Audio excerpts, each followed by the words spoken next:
Hi, I'm Madison, and this is Otis, my walking companion, and today's real-world cognitive psychology application.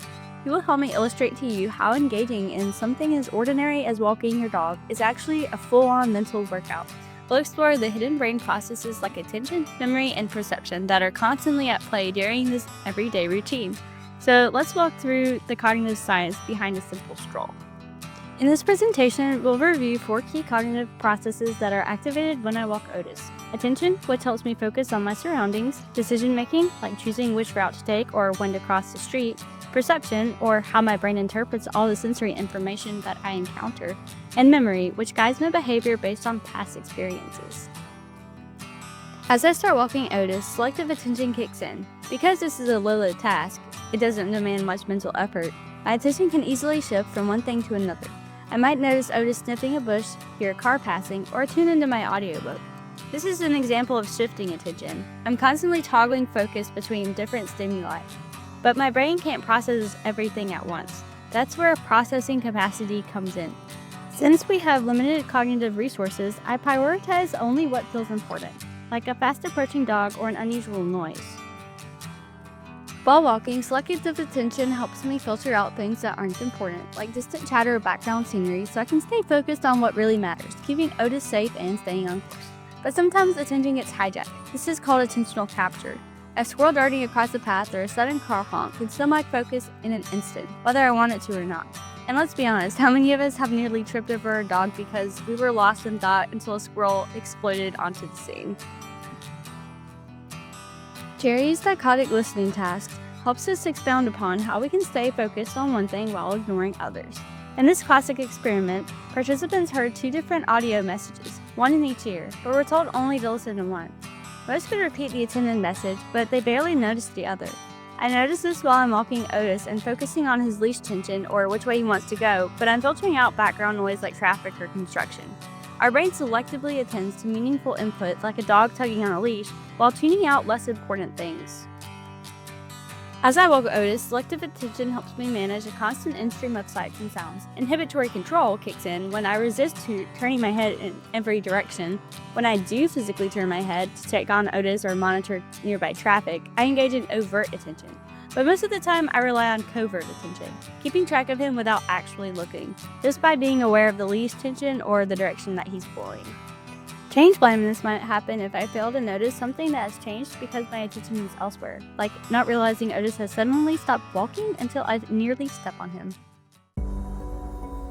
Throughout the walk, decision-making kicks in. Do I take the quiet trail or the busy street?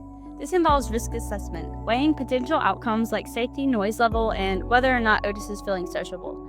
I also rely on heuristics, those mental shortcuts we use to make quick, intuitive choices. For example, I might intuitively avoid the route with more dogs without even thinking about it, simply because past experience tells me it's more stressful when Otis is feeling more lively.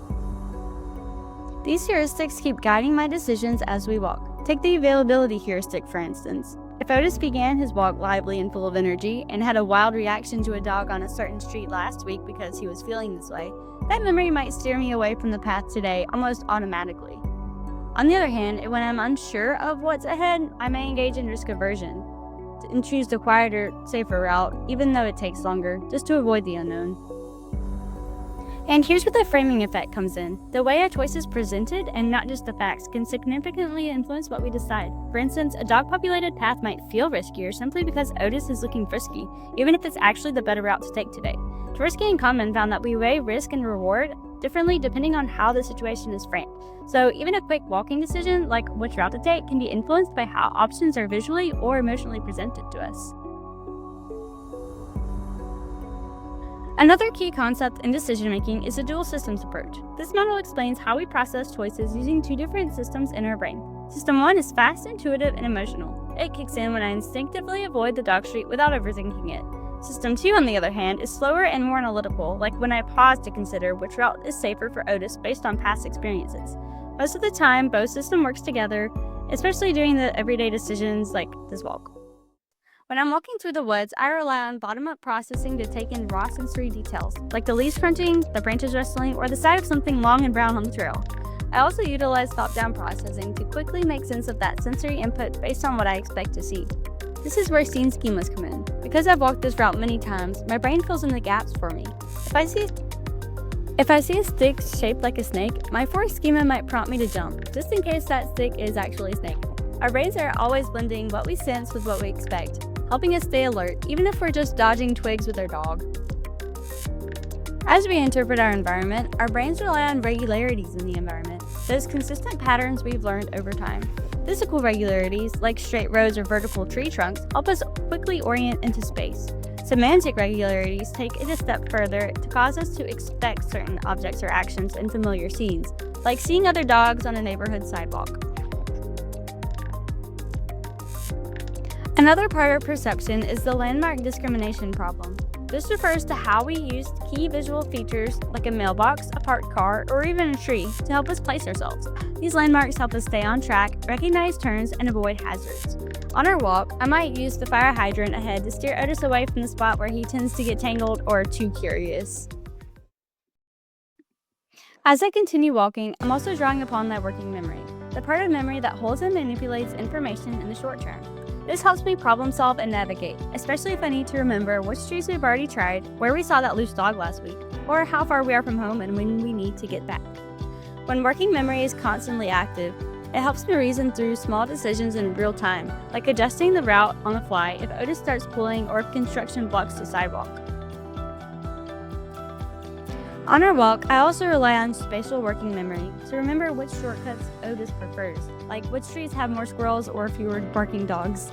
This ties into my cognitive map, a mental layout of our neighborhood that helps me keep track of where we've been and where we're headed, a concept introduced by Tolman. I'm also using my visual spatial sketchpad, mentally picturing past routes, landmarks, and turns. It's like having a built-in GPS drawn from experience, constantly updating as we walk.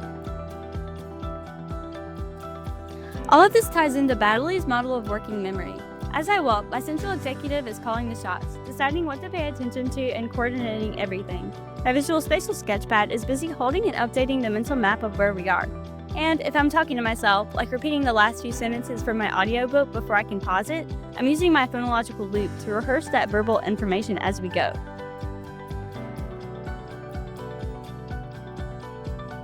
Understanding how cognition works, like attention, decision-making, perception, and memory, can actually make our daily lives safer, more focused, and more efficient. Cognitive psychology helps explain real-life behavior in moments we often overlook. So next time you walk your dog, pause and notice how your mind is working behind the scenes, navigating, planning, remembering, and reacting.